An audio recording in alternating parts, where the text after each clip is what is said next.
শিশিরে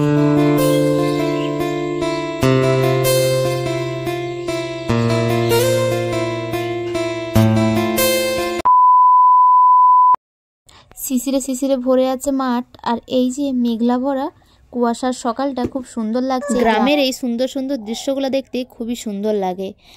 এইমাত্র আমার সকাল হলো, ঘুম থেকে উঠে জমিনের দিকে একটু এসেছি হাঁটতে, আর দেখছো কত সুন্দর চাষ হয়েছে, তো জমিনগুলো খুব সুন্দর লাগছে। আর চলো আজকের ভিডিওটা আমি এখন থেকে শুরু করছি।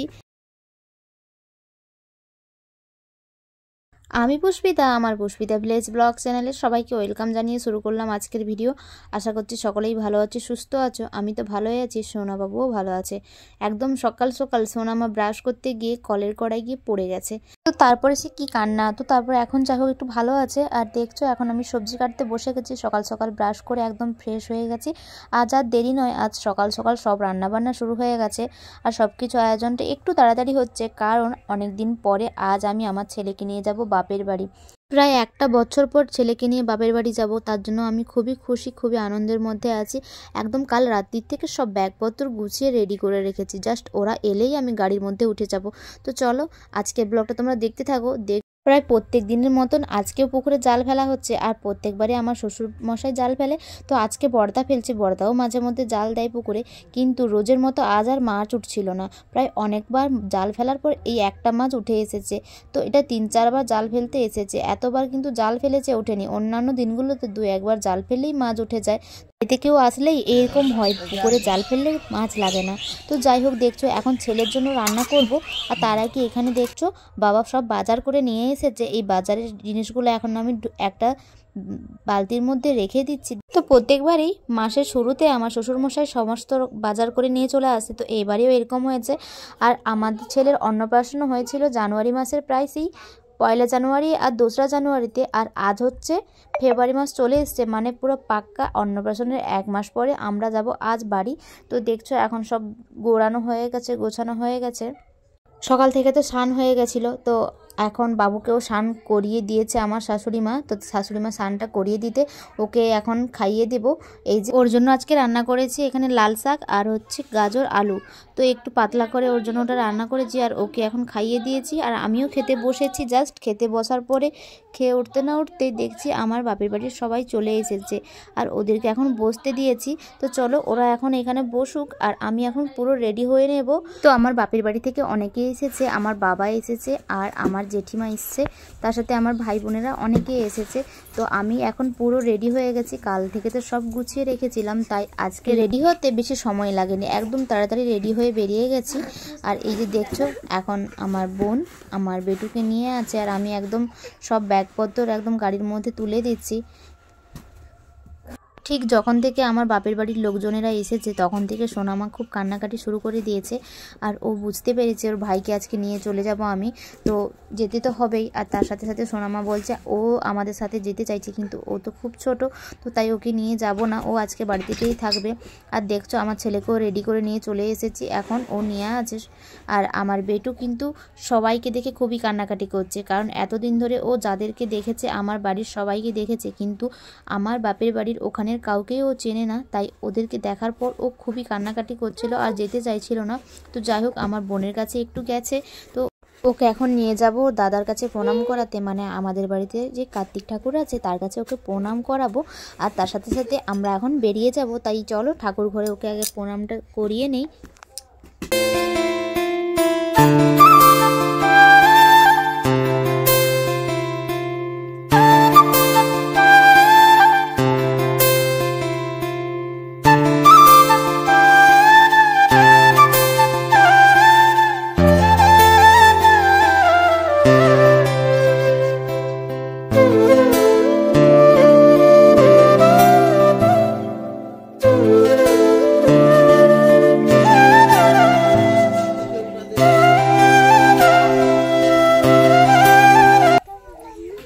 ঘড়ির কাটায় 12টা বা 12:30 মতো বাজে। আমরা একদম পুরো রেডি। আমার ছেলেকে এখন হরি মন্দিরে প্রণাম করিয়ে নেব।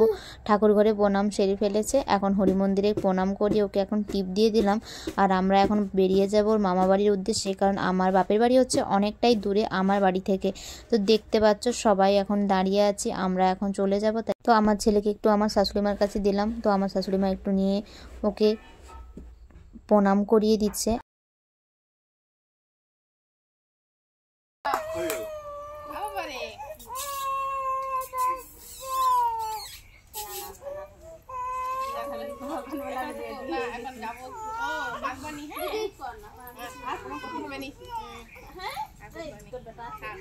আমরা এখন যেহেতু চলে যাব তাই সবার মন খারাপ হয়ে গেছে। আর দেখতে পাচ্ছ সোনাবাবুর মুখটা একদম শুকনা হয়ে গেছে, কারণ যাদের সাথে আমরা যাচ্ছি মানে আমার বাপের বাড়ির লোকজনেদেরকে ও একদমই চেনে না, কারণ এক ছোট থেকে ও একবারও মামা বাড়ি যায়নি। এই যে 7 মাস পূরণ হতে ওকে আমি নিয়ে যাচ্ছি, তাই অচেনা মানুষ যত দেখছে ও ততই কান্নাকাটি করছে। সোনা আমাকে দেখো, কান্না তো থামছেই না, আমাদের চলে যাওয়া দেখে আরো বেশি বেশি করে কান্না করছে।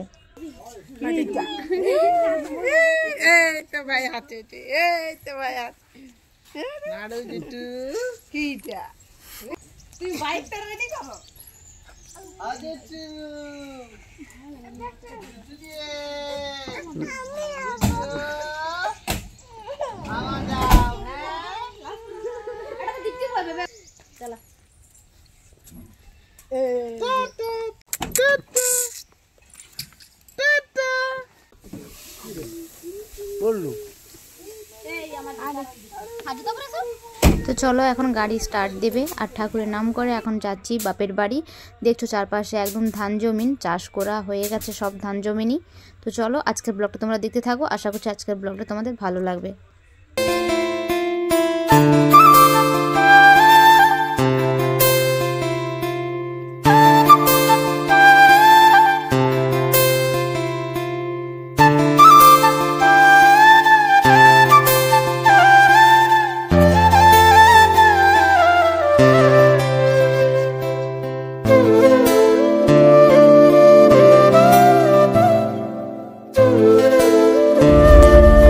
তোমাদেরকে বলেছি যে আমার বাপের বাড়ি থেকে আমার শ্বশুর বাড়ি অনেকটা দূরে।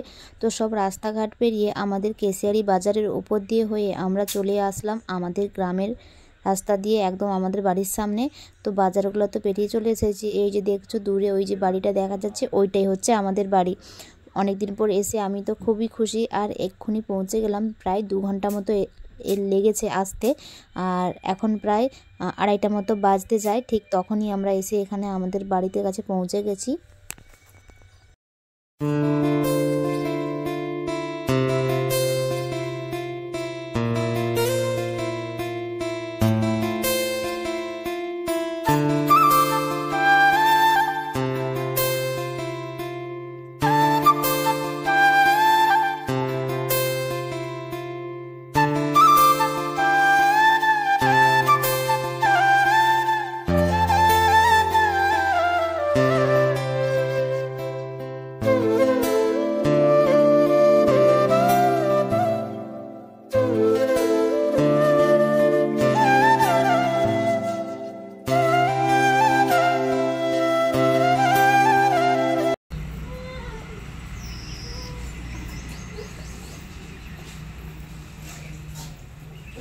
দাও তার দাদার কাছে গড় করাই লিয়েছি। কোনখানে আছে?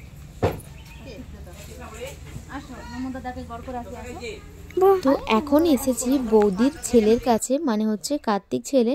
তো ওর কাছে এখন প্রণাম করাবো, কারণ আমাদের বাড়িতেও যেহেতু কার্তিক দাদা আছে তাই ওকে প্রণাম করিয়ে এখানে এনেছি, তাই এখানেও প্রণামটা করিয়ে নেব।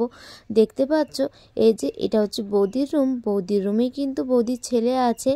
যেহেতু প্রথমবার ছেলেকে নিয়ে আমরা এলাম তাই সবাইকে প্রণাম করিয়ে ছেলেকে বাড়িতে ঢুকালাম।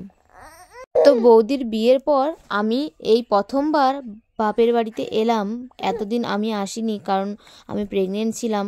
আমি যখন 5 মাসের প্রেগনেন্ট ছিলাম তখন আমার বৌদি বিয়ে হয়ে এই বাড়িটাতে আসে। তারপরে দিরাগমনে চলে যাওয়ার পরে আমিও আমার বাড়ি চলে গিয়েছিলাম। তো তারপরে এই যে ফাইনালি এতদিন পরে এলাম। তো এখন বিকেল প্রায় 4:30 মতো বাজে। তো যে কটা দিন আমি আমার বাবার বাড়িতে থাকবো চেষ্টা করব তোমাদের সাথে আমার সমস্ত রকমের ভিডিও শেয়ার করার। তো আজকের ব্লগটা বেশি বড় করছি না, আজকের ব্লগটা আমার এই পর্যন্তই থাক। ভিডিও ভালো লাগলে চ্যানেলটিকে অবশ্যই সাবস্ক্রাইব করে ভিডিওটিতে একটা লাইক করে একটা সুন্দর কমেন্ট করে যাবেন। টাটা বাই বাই, দেখা হচ্ছে পরে ভিডিও।